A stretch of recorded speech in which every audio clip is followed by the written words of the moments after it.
Hi fi ಜೀವನ ನಡೆಸ್ತಾ ಇದ್ದಂತ ಡಿ ಗ್ಯಾಂಗ್ನಿಂದ ಈಗ ಡಿ ಗ್ಯಾಂಗ್ಗೆ ಜೈಲೂಟವೇ ಗತಿಯಾಗಿದೆ. ನಿನ್ನೆಯಿಂದ 4 ಆರೋಪಿಗಳನ್ನ ಈಗ ನ್ಯಾಯಾಂಗ ಬಂಧನಕ್ಕೆ ಒಳಪಡಿಸಲಾಗಿದೆ. ಈಗಾಗಲೇ ದರ್ಶನ್ ಪಟಾಲಂ ನ್ಯಾಯಾಂಗ ಬಂಧನದಲ್ಲಿತ್ತು. ಅದರ ಜೊತೆಗೆ ಜೈಲಿನಲ್ಲಿ ಯಾರೊಂದಿಗೂ ಮಾತನಾಡ್ತಾ ಇಲ್ವಂತೆ ದರ್ಶನ್ ಸೈಲೆಂಟ್ ಆಗಿಬಿಟ್ಟಿದ್ದಾರೆ ಅನ್ನುವಂಥ ಮಾಹಿತಿ ಕೂಡ ಲಭ್ಯವಾಗ್ತಾ ಇದೆ. 4 ಜನ ಆರೋಪಿಗಳನ್ನ 3ನೇ ಬಾರಿಗೆ ಕಸ್ಟಡಿಗೆ ತೆಗೆದುಕೊಳ್ಳಲಾಗಿತ್ತಲ್ಲ, ನಿನ್ನೆ ವಿಚಾರಣೆ ನಡೆದಿದೆ. ವಿಚಾರಣೆ ಆದ ಬಳಿಕ ನ್ಯಾಯಾಂಗ ಬಂಧನಕ್ಕೆ ಒಳಪಡಿಸಲಾಗಿದೆ. ಒಟ್ಟು 17 ಆರೋಪಿಗಳು ಕೂಡ ಈಗ ನ್ಯಾಯಾಂಗ ಬಂಧನದಲ್ಲಿದ್ದಾರೆ. ಈಗ ದರ್ಶನ್ ಅಂಡ್ ಪಟಾಲಂಗೆ ಊಟ ಸೇರ್ತಿಲ್ಲ, ನಿದ್ದೆ ಬರ್ತಾ ಇಲ್ಲ. ಇತ್ತ ದರ್ಶನ್ ಕೂಡ ಮೌನಕ್ಕೆ ಶರಣಾಗ್ಬಿಟ್ಟಿದ್ದಾರೆ. ಆತ ಮಹಿಳಾ ಬ್ಯಾರಕ್ನಲ್ಲಿ ಪವಿತ್ರ ಗೌಡ ಕಣ್ಣೀರಿಡ್ತಾ ಇದ್ದಾರೆ. ನನ್ನಿಂದಲೇ ದರ್ಶನ್ಗೆ ಈ ರೀತಿ ಗತಿ ಬಂದ್ಬಿಡ್ತಲ್ಲ ಅಂತ ಪವಿತ್ರ ಕಣ್ಣೀರಿಡ್ತಿದ್ದಾರಂತೆ. ಜೈಲಲ್ಲಿ ಮಾತಿಲ್ಲ, ಕತೆ ಇಲ್ಲ, ಇಡೀ ರಾತ್ರಿ ನಿದ್ರೆ ಮಾಡದೆ ಚಿಂತೆಯೇ ಗತಿ ಆಗ್ಬಿಟ್ಟಿದೆ. ಚಿಂತೆ ಮಾಡೋದು ಬಿಟ್ಟು ಬೇರೆ ಏನು ಸಾಧ್ಯ ಇಲ್ಲ ಈಗ ಸದ್ಯಕ್ಕೆ. ಜೈಲಲ್ಲಿ ಕೊಡ್ತಾ ಇರುವಂಥ ಊಟ, ತಿಂಡಿ, ಕಾಫಿ, ಟೀ ಇಷ್ಟೇ. ಅದಾದ ಬಳಿಕ ನಿದ್ದೆ ಮಾಡೋದಕ್ಕಾದ್ರೆ ನಿದ್ದೆ ಆಗಿಲ್ಲ ಅಂತ ಅಂದ್ರೆ ಚಿಂತೆ ಮಾಡ್ಕೊಂಡು ಕೂರ್ಬೋದು.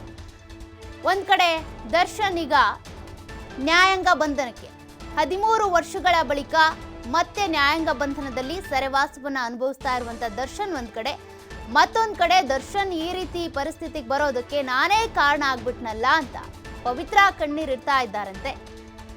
ದರ್ಶನ್ 13 ವರ್ಷಗಳ ಹಿಂದೆ 2011ರಲ್ಲೂ ಕೂಡ ಈ ಕಸ್ಟಡಿ ಸೇರಿದಂತೆ ನ್ಯಾಯಾಂಗ ಬಂಧನ ಸೇರಿದಂತೆ ಒಟ್ಟು 26 ದಿನಗಳ ಕಾಲ ಸೆರೆವಾಸವನ್ನ ಅನುಭವಿಸಿ ಹೊರಗೆ ಬಂದಿದ್ರು. ಆಗ ಪತ್ನಿ ಮೇಲೆ ಹಲ್ಲೆ ಮಾಡಿದ್ರು ಅನ್ನುವಂಥ ಕಾರಣಕ್ಕೆ ಜೈಲ್ಗೆ ಹೋಗಿ ಬಂದಿದ್ರು. ಈಗ ರೇಣುಕಾಸ್ವಾಮಿ ಕೊಲೆ ಪ್ರಕರಣದಲ್ಲಿ A2 ಆರೋಪಿ ಆಗಿರುವಂಥ ದರ್ಶನ್ ಸೇರಿದಂತೆ ದರ್ಶನ್ ಪಟಾಲಂ, ಇಡೀ ಪಟಾಲಂ ಕೂಡ ಈಗ ನ್ಯಾಯಾಂಗ ಬಂಧನದಲ್ಲಿರುವಂಥದ್ದು. ಜೈಲಲ್ಲಿ ಮಾತಿಲ್ಲ, ಕತೆ ಇಲ್ಲ. ಇಲ್ಲಿವರೆಗೂ ಕೂಡ ಹೈಫೈ ಜೀವನ ನಡೆಸ್ತಾ ಇದ್ರು.